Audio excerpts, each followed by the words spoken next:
Today's Living Your Yoga is about B.K.S. Iyengar.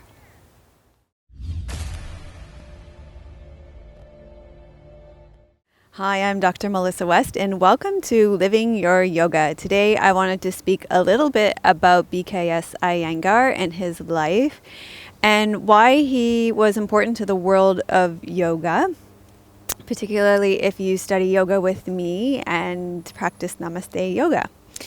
So on Saturday, August the 20th, 2014, in case you're watching this in the future, B.K.S. Iyengar passed away at the age of 95 in Pune, India.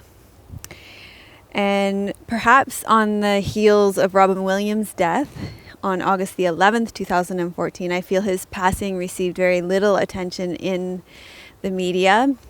Although I don't watch a lot of media, but I still didn't hear much about it. But social media, definitely, and even in yoga social media, didn't really hear too much about it outside of a few friends in the yoga social media world.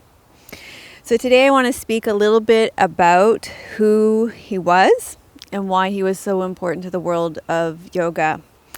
B.K.S. Iyengar was one of the most influential yoga teachers in the world. His text, Light on Yoga, was one of the core texts for most yoga teacher training programs anywhere in the world. And his method has influenced most every style of yoga taught around the world. If you use a yoga strap or a block, you have Iyengar and his extensive use of props to thank for that. Iyengar was born during an influenza epidemic, leaving him sick and weak. When Iyengar's father died when he was 9 years old, he went to live with his brother. And his childhood was filled with illness, including malaria, tuberculosis, typhoid, and malnutrition. When Iyengar was 15, he went to Mysore to live with his eldest sister. Her husband was Sri T. Krishnamacharya. And you may have heard of his classic text, The Heart of Yoga, Developing a Personal Practice, also a standard text in teacher training programs. Iyengar received some basic instruction on yoga, asana, to improve his health from Krishnamacharya. And as he mastered some of the postures, and he was a really, really dedicated student, there's a lot written on that, his health improved.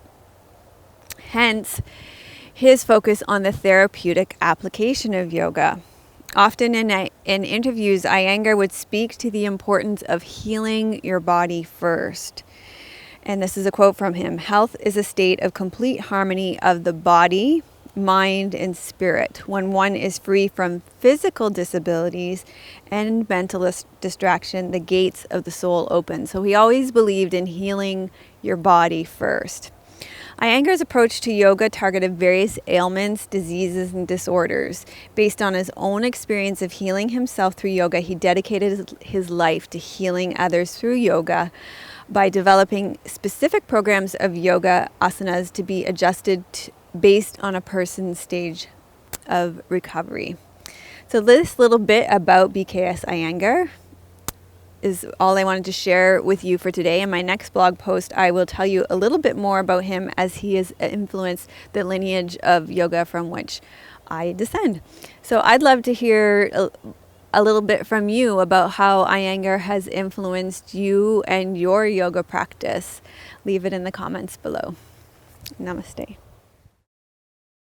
Melissa would love to hear your questions and thoughts. Please leave your comments below the video. Thank you for your reviews on iTunes and YouTube. Your reviews help us to share yoga and a yoga lifestyle with others around the world. If you have a question for Melissa, you can leave a voice message at melissawest.com, and Melissa may answer it in an upcoming blog.